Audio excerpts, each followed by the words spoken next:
So you've already mentioned two schools that you went. A school in the East Village, West Village. Yeah. And then the school that you went to in Chelsea, Clinton.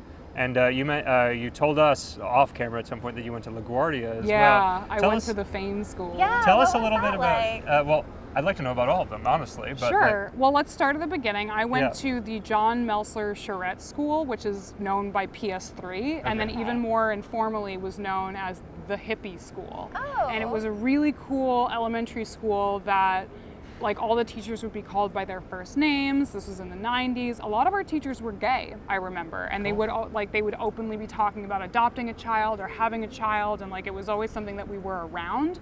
And my teacher was Greek, so a lot of what we learned in like 3rd and 4th grade was like Aesop's fables, which like ended with like morals and were focused on morality. And like because he was Greek, we learned about a lot of Greek mythology. So like one of the very first big, you remember like the first big book that you read where you're looking at it like there's no way, and it was Homer's The Odyssey, and I was like obsessed with it. It was so interesting. You read that in elementary school? Yeah. Oh my gosh. Yeah, Cool. but it was a fascinating story. We got like the type of language that was digestible for children, but it was still a big book. And to this day, it's like I love that book so much. And now I live in a Greek neighborhood, so full circle there. And then middle school was Clinton. I think it was advertised as like a focus on writing and arts, which I knew I wanted to be in a creative field, at least in my schooling. And this was a weird New York situation where Clinton was a school on the top floor of a building of an elementary school. So it was a full-blown elementary school on its own, and then our school was the top floor. So our middle school had one of those too, and it was very much this system of like, in the staircase, I'd always wonder, am I gonna run into one of the others? Because you really don't talk to each other. And then I became one of the others. And if I saw a really little kid, it would be like, we'd see each other and just go the other way. Like, not that it was like anything was enforcing this, it was just like, we're in different schools. Right. Right.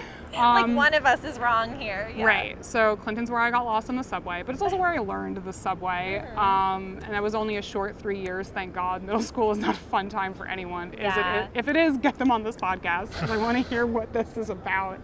And then so getting into LaGuardia, well, first to get into LaGuardia, it's a specialized high school. It's not private, you don't pay tuition, but there are exams that you have to take in your chosen field of what you want to major in. Okay. So even for a high school, you're taking a major and you're taking specialized courses for that.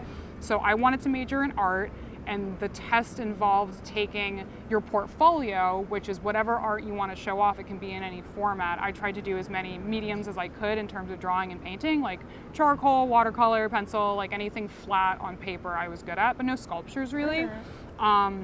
And then the test itself, I will also always remember because I think I had really, really bad pink eye that was disgusting to the point that I had to wear an eye patch. Oh no! And we had, of course, in my art exam to draw from observation, and I was just like, oh no! And got in. So I was like, this is amazing. Well, you had like compelling points. You were like, ooh, the eye patch girl. Right? So dangerous. Right? She needs to go here. You know when you're trying to find perspective and you close one eye, you're just like always looking in that perspective. Yep. So maybe it was an advantage. I don't know. Like eye patch, take them to the art test, try out. Yeah. There were other majors that you could try out for. The majors, as far as I remember, were art was the majority of the school, followed by music, and so instrumental, singing, vocal majors, acting, drama majors, dance, like ballet dancers, and then theater tech was the very underdog minority of majors, was people learning theater tech in 9th grade. Oh my gosh. I wonder where they are now. So funny. They're still there. They're wearing black behind stage somewhere unseen. Nobody knows where they are if they're good at their job.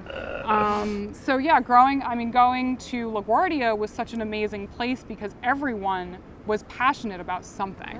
Like this was a school that you had to specifically try out for. So even if like all schools have cliques and like, sometimes you feel like an introvert and like you don't have a lot of friends because you don't have anything in common, you're put in a group where you have everything in common with everyone around you. Wow. But that being said, I got into like a really cool group of friends where it was a bunch of different types of majors. It was mostly art, music, and vocals.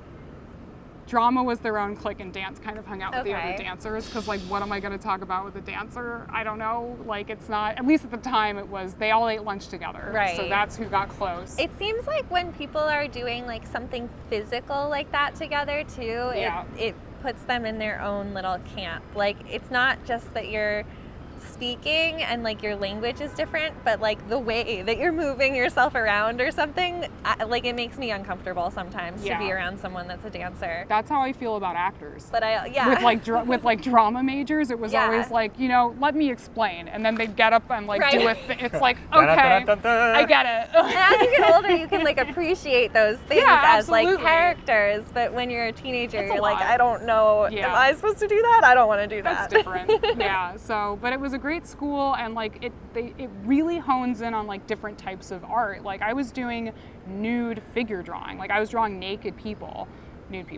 in 10th grade. Wow. You know, and like we had to take it seriously because it was serious. But it was jarring. Like the first time you go to class and at 10 a.m. it's like boobs. It's like, okay, that's a lot. And then like the male model comes in and you're like, all right. Like, okay.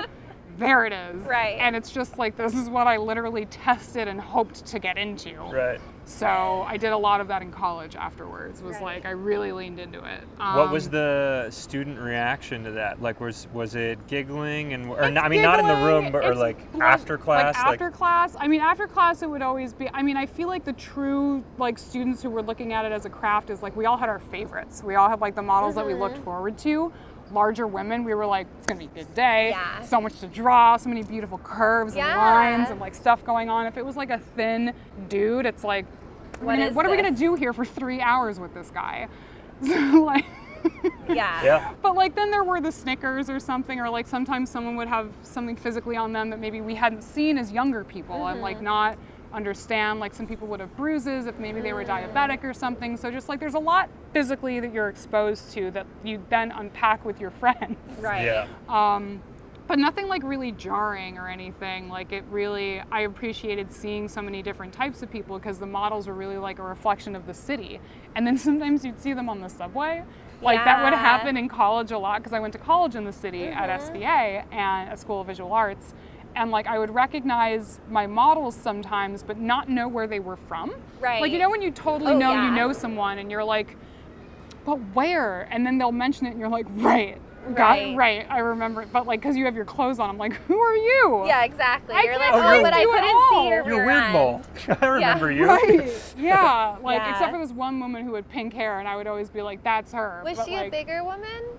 She was very small, but she was like a yogi, so she could get into crazy poses that would be so fun to like work with. Yeah. So lots of different body types, and like just that in a high school experience was like, I thought very cool. That sounds really cool. Yeah, like it was fun. Like we had pottery, I did photography, like I did etching and screen printing. Like I really had like an art immersion in LaGuardia. And it was just as immersive for the other majors. Like we would have essentially half of our entire day dedicated to these art fields, were a matter of what they were, and then still have to do like social studies, math, and history, and like the usual repertoire of high school classes, in addition to what essentially were like AP courses in art. That's so cool. The days were long. They were like from 7:30 to 3:30 sometimes. Wow. They were full days. Do you feel like because you were able to spend so much time doing what you loved, did it make you more or less, or like, I guess you don't really have anything to compare it to, but how did you feel about the other classes, like that basic STEM curriculum that you still had to take? Was it?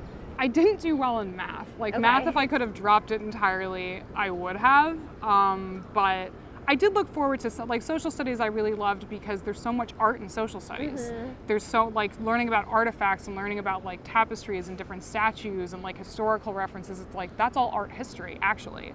Yeah. So it made me maybe more interested in them, but also like I feel like having so much art made me more interested in school in general. Whereas if it was just core curriculum, would I've been so eager to get to class like I was for my art classes? Would I have cut class more? Right. Yeah. Your husband, our previous guest, Christopher Sapino. Yes. We were talking to him about schools as well, and he was talking about the idea of, you know, getting your child into certain schools and the system that exists in New York that is both competitive and potentially unbalanced. Certainly a system to navigate. Do you recall with your parents, you know, that having 6 children, do you recall it being a topic that was one of anxiety, or did they kind of like navigate that without you kids knowing? Like, it was a lot. I know it was a lot to manage. Like, I know that my mom would be the one making sure, essentially being a project manager in the family and making sure that all of the kids met their deadlines for applications and having their materials ready. But in terms of anxiety, like, I don't think that any of us were ever like, oh, I didn't get into the school that I wanted to. Like, my brother got into Stuyvesant and then to Bronx Science, which are very good schools, but he's very technically skilled at those things. So I think it was just a matter of everything will work out as it works out, and my mom kind of having the blind faith that like the school that you get into will be fine. You know, like, it's a matter of how you apply yourself and like those types of things. But in terms of navigating the system, I'm sure it must have been stressful, but it's not any stress that was carried on to us. Preparing for my LaGuardia exam was like probably the most nerve-wracked I'd ever been as an 8th grader. Yeah. But it was also like exciting because this responsibility is like, it's the first time that it's being put on you. And like, even as a kid, you're being told like, what school do you want? And like an adult is asking you, what do you want to do at school? And then you have to really think about it for the first time, that it's kind of like a growing experience, even navigating the system and thinking about these choices and weighing them, where like in childhood, you never have to do that. You never have to cross-reference your pros and cons. And then nice here in the system, you do. Yeah. It sounds like your family really let you make that choice yourself, too. That's why I went to art school for college. Yeah. They really let me just make that choice. Yeah, that's amazing.